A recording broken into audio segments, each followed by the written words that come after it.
엘리바스와 빌닷과 소발, 욥의 세 친구에 대한 논쟁이 계속되어지고 있는데, 오늘 우리가 함께 읽은 본문 말씀에는 이제 세 번째 친구, 곧 소발에 대한 이야기와 거기에 대한 욥의 답변의 내용이 오늘 우리가 함께 읽은 본문 말씀의 내용입니다. 오늘의 본문 말씀이 일단락되어져서 첫 번째 욥과 세 친구의 논쟁이 끝나고 이어지는 15장부터 다시 엘리바스로부터 시작해서 두 번째의 논쟁이 이어지게 됩니다. 우리는 지난 시간에 몇 가지 질문을 했었지요. 또 욥의 이야기를 우리가 함께 살펴보았습니다. 다시 말하면 하나님은 주권을 가지시고 있는 것은 안다. 하나님이 사람을 생명을 내시기도 하시고 걷어가시기도 하고 이런 모양으로 만드시기도 하시고 저런 모양으로 만드시고 하신다. 그것이 하나님의 주권이요 하나님의 정의인 것은 알지만, 그러나 어떻게 하나님께서 하나님 마음대로 하실 수 있는 것은 알지만 그런 하나님이 어떻게 나에게 이렇게 가혹한 일을 행할 수 있는가 하는 것들에 대해서 욥이 힘들어하고 또 의문을 제기하는 방법을 우리가 보았습니다. 또 하나는 모든 고난에는 하나님의 교육의 목적이 있다고 하자. 그것도 내가 인정하겠다. 그렇지만 교육이 너무 가혹한 것 아니냐. 욥이 또 그렇게 이야기하죠. 어떻게 선하신 하나님이, 의로우신 하나님이 나를 가르쳐서 새롭게 하려고 하는 것까지는 이해하겠지만, 그러나 가르치시는데 그냥 회초리 되는 것 정도가 아니라 집안의 재산을 다 가져가고 10남매의 자녀를 다 죽이고 그리고 자기 자신도 질병에 걸리며 아내까지 떠나고 나를 이처럼 끝까지 내모르심으로 하나님이 나를 교육하신다면 어떻게 내가 그 하나님을 의롭고 선하신 하나님이라고 말할 수 있겠느냐. 그렇게 이야기하면서 친구들에게 차라리 나를 좀 내버려둬라 이렇게 이야기하고요.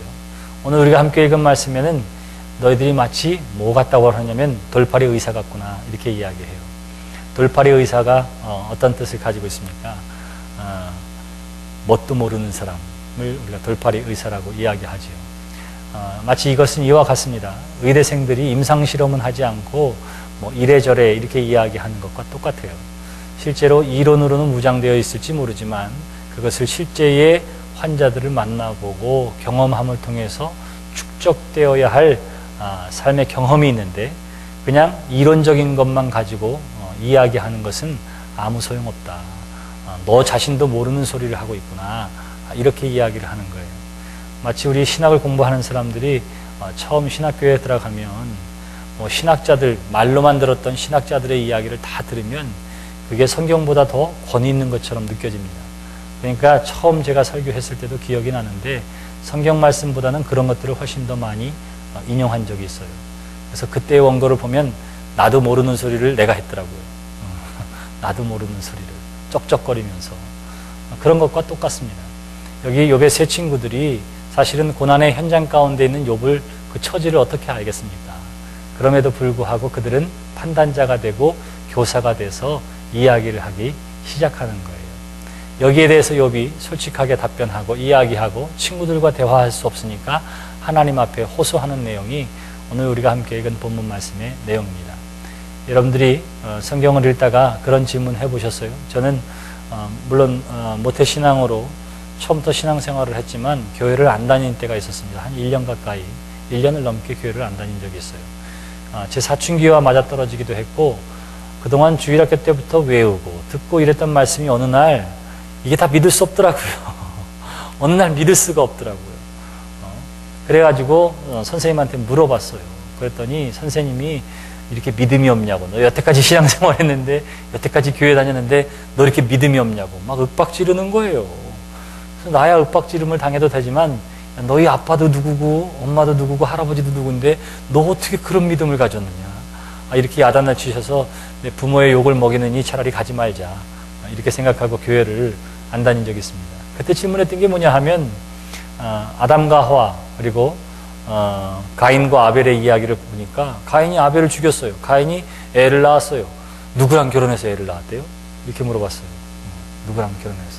성경에 보면 그럼 자기 엄마랑 결혼해서 애를 낳았나? 막 이래가면서 물으니까 선생님이 당황하고, 또 노아에 대한 이야기도 역시 마찬가지로 이 세상에 생물의 종이 얼마나 많은데 노아의 방주 안에 그게 다 들어갈 수 있을까요? 초식동물과 육식동물을 한꺼번에 낳아두면 그럼 그거 다 잡아먹을 텐데 어떻게 해서 그걸 그렇게 했어요? 그것만 넣었을까요? 양식은 또 어떻게 하고? 이렇게 질문하고 막 이야기하고 그러니까 나중에는 조금 대답하다가 말고는 믿음이 없어가지고 말이야. 이렇게 이야기하더라고요. 여러분들은 그런 질문을 해보셨습니까? 그런 질문이 우리에게 필요하다. 성경은 그렇게 이야기하고 있습니다. 그냥 무조건 믿는 것도 중요하지만 언젠가 마음속에 그러한 것이 있으면 그러한 것들에 대해서 질문하는 것은 나쁜 것이 아니라 그 질문의 과정을 통해서 우리는 하나님을 만나게 될 것입니다. 여기 욥의 세 친구들은 어떻게 하느냐 하면 다들 지혜자라고 그랬잖아요. 그래서 경험, 다른 사람들의 지혜, 엘리바스 같은 경우에는 자신의 신령한 영적인 경험, 이러한 것들을 통해서 어떻게 했느냐 하면 경험하지 못하고 깨닫지 못했던 일들을 말하고 가르치고 있는 거예요. 욥은 어떠냐 하면 문제를 가지고 이야기합니다. 질문하는 것, 의심을 품는 것을 잘못된 것이라고 이야기하는데 욥은 나중에 어떻게 하면 하나님으로부터 욥이 옳다 이런 소리를 듣습니다. 왜냐하면 이 문제를 가지고 하나님 앞에 질문하기 시작했고요. 그 질문의 과정을 통해서 하나님의 음성을 들었기 때문이에요. 우리가 하나님 앞에 질문하지 않으면, 우리가 하나님 앞에 우리의 솔직한 심정을 내려놓지 못하면 하나님께서 우리를 가르치시고 깨닫게 해주시는 일이 한참 저 멀리 있어요. 제가 성경 공부를 할 때에 질문을 안 하잖아요. 질문을. 이제 지금은 질문할 수도 없죠. 근데 소그룹 성경 공부를 할 때에도 가능하면 제가 질문을 잘 안 합니다. 그냥 전체에게 질문을 하지. 왜냐하면 장로님이나 권사님은 질문을 했는데 답을 하면 잘하면 번전이고 못하면 망신이에요. 그렇기 때문에 아예 질문을 안 해요. 질문을. 또 목사의 입장에서도 그래요. 우리 교회 장로님이고 권사님이고 신앙생활 많이 했는데 여러 사람들 앞에서 질문했는데 쭈뼛거리고 엉뚱한 이야기하면 그 사람을 세운 목사도 망신 아니겠어요. 그러니까 아예 질문을 안 해요. 그냥 질문을 해서 아무렇게나 답해도 되는 거, 이런 거는 그냥 질문합니다. 식사하셨어요? 이런 거. 그러나 그 이외에 모세의 아버지 이름이 뭐죠? 어머니 이름이 뭐죠? 이런 거는 절대로 질문을 하지를 않아요. 하지를 않습니다. 그러니까 여러분들도 성경 공부하면서 편안하게 계시면 돼요. 편안하게.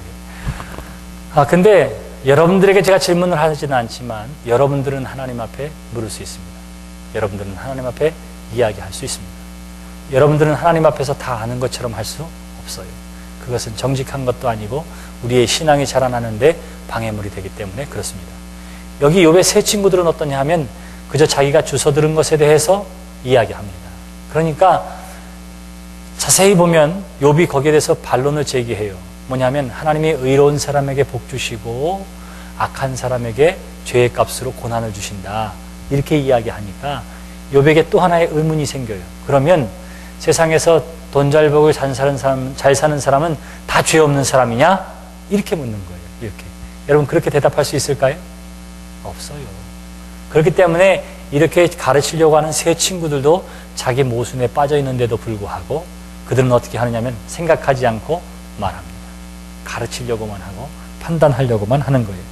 자, 이러한 친구들 가운데 그 세 번째 소발이 욥에게 하는 내용이 11장의 말씀입니다. 소발의 이야기를 많이 보면 엘리바스나 빌닷과는 좀 다른 태도를 가져요. 엘리바스는 나이도 좀 많은 사람이고 연장자인데다가 좀 점잖기 때문에 내가 너희의 이야기를 다 들었는데 이제는 네가 내 얘기를 좀 들어야 되겠구나. 말을 이렇게 시작합니다. 그 다음에 빌닷은 8장 2절에 보시면 비슷하게 시작해요. 네가 어떻게 그런 말을 할 수 있냐. 하나님 앞에서 내 얘기 좀 들어봐라. 이렇게 이야기하고요. 세 번째 소발은 어떻게 하느냐면 좀 감정이 격해 있어요. 그래서 뭐라고 이야기하느냐면 이렇게 말입니다. 말이 많으니 어찌 대답이 없으랴. 말이 많은 사람이 어찌 의롭다함을 얻겠느냐. 내 자랑하는 말이 어떻게 사람으로 잠잠하게 하겠으며 내가 비웃으면 어찌 너를 부끄럽게 할 사람이 없겠느냐. 내 말에 의하면 내 돈은 정결하고 나는 주께서 보시기에 깨끗하나 하는구나. 하나님은 말씀을 내시며 너를 향하여 입을 여시고 지혜의 오묘함으로 내게 보이시기를 원하노니.